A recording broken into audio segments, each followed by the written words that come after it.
Moving on, ahead of a crucial meeting of the Chinese Communist Party's 20th National Conference, there have been rumours of a coup and arrest of President Xi Jinping. Several Twitter handles claimed that the PLA had taken control and that 6,000 international domestic flights had been stopped. While there has been no formal statement from the Chinese Foreign Ministry, the CCP has elected all delegates for the meeting on the 16th of October, where President Xi is expected to secure an unprecedented third term. Let's go across to Anant Krishnan, China correspondent for The Hindu, joining us from Beijing. Anant, has there been any response from the Chinese government to the social media handles that have been active over the weekend?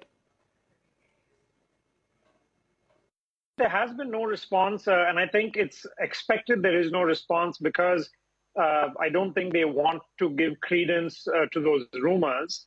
And from my own point of view, Parikshit, being here in Beijing, it's been quite surreal to see all of this social media speculation when the fact is actually there is zero evidence to suggest any of these rumors that have been spreading, starting with some overseas Chinese websites in the US, and then later picked up on some Indian social media handles as well.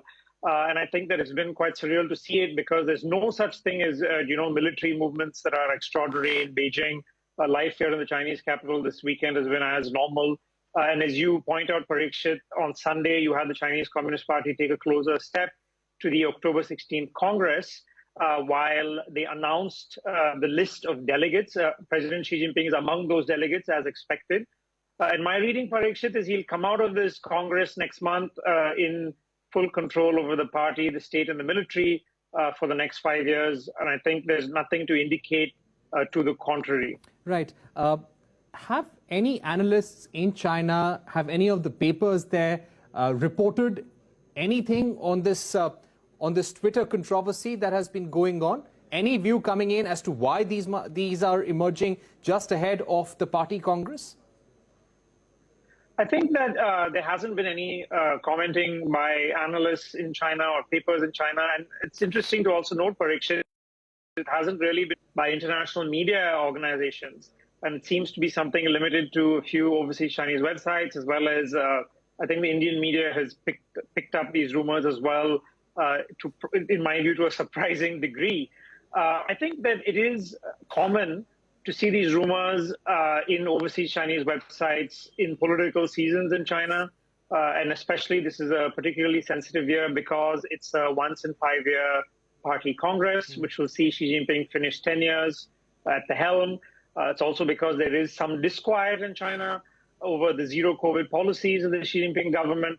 And recently, last week, Parikshit, you had the sentencing of 3 senior party officials who, by the party's own account, had, quote, endangered China's political security, which means they challenged Xi. So I think all of this made for an interesting cocktail which fed rumors, and it tends to happen during political season in China. But I would urge people to take it with a few grains of salt.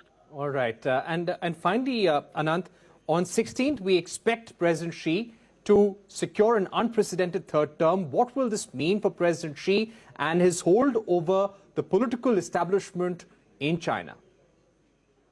I think the most interesting thing to look, Parikshit, would be how much damage the current state of the Chinese economy, which is the worst in many, many years, as well as the zero COVID policy, whether it has any damage on Xi Jinping's ambitions in filling the next Politburo with his own people. I think that'll be the most interesting thing to take away from the Congress. I think it's a done deal that he's going to be in charge for 5 years, but it's an open question how much of the next leadership will be Xi Jinping's own people and how much he's going to have to compromise to others in the party. I think that's going to be something to keep an eye on, Parikshit, when it concludes in the end of October.